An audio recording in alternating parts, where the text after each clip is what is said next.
Welcome back to the channel, guys. Today I am starting a new series. I'm gonna take the subframe off of this JZX and I am going to reinforce it, replace the diff bushings, and that should be it for now.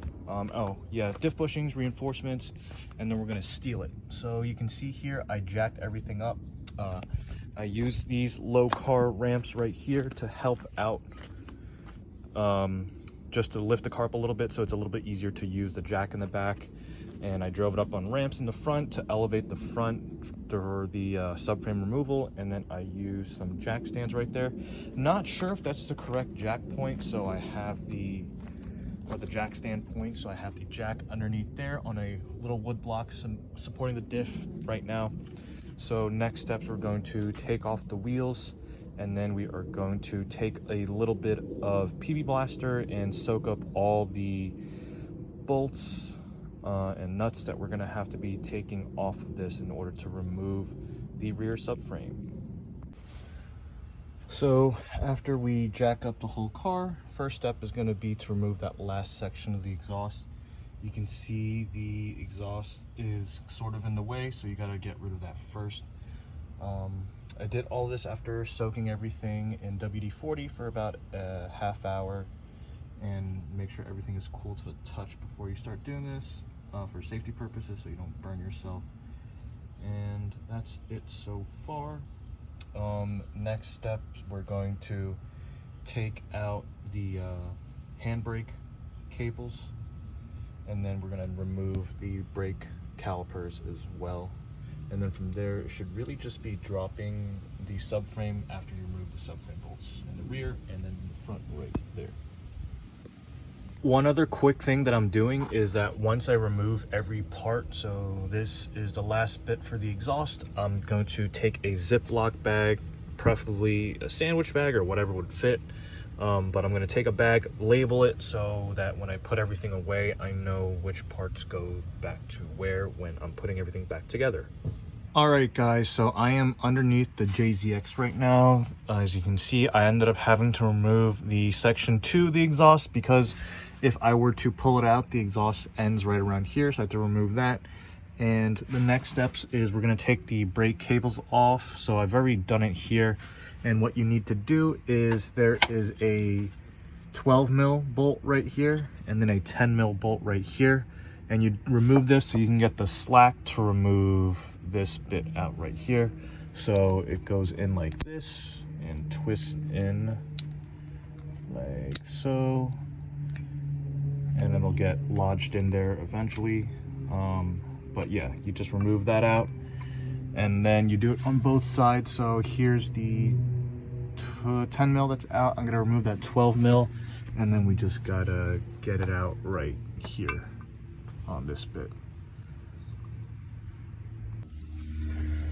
Okay, so I had a little bit trouble getting this off because I discovered it's not just a 12 mil piece, or it's not like one of these things where it just slips in and out of the housing. So what I ended up doing is I undid it and I used the slack and I popped this out of that little housing right there, and then the same thing on the other side, so I could remove this 14 mil bolt which attaches to this front bit right there.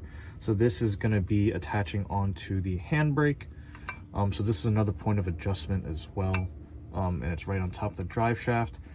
So I was able to get this whole thing out because, as you can see from this point back on, it attaches to the subframe, so this will be easy to remove.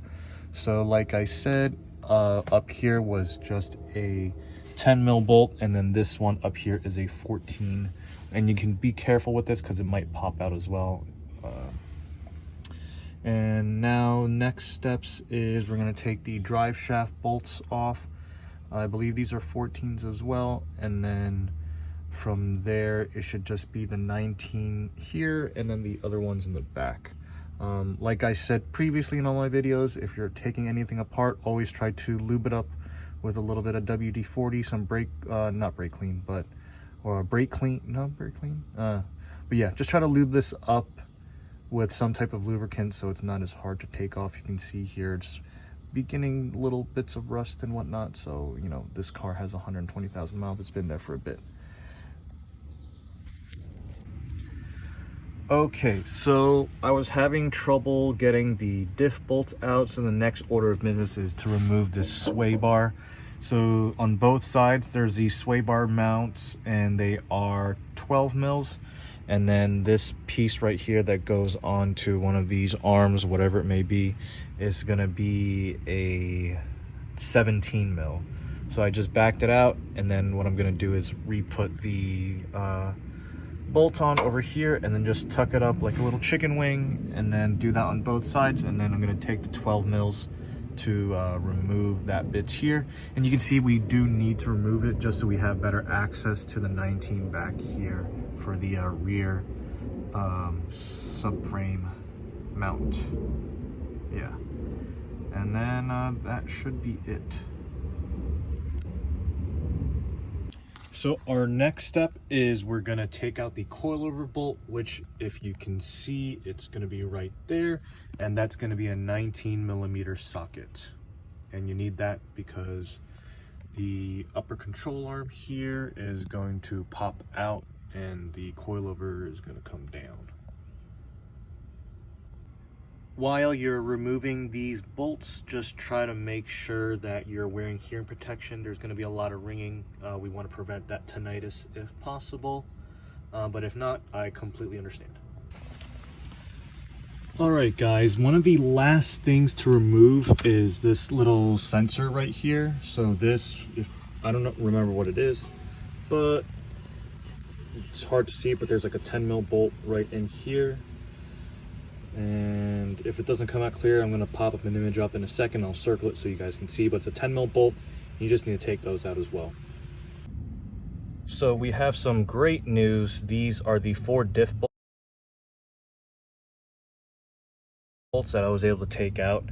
As you can see, I I used a combination of heat, leverage, and an impact gun, but it kind of stripped them all. So I'm just going to buy new ones whenever I do this again, and buy some spares as well. Always important to have spares.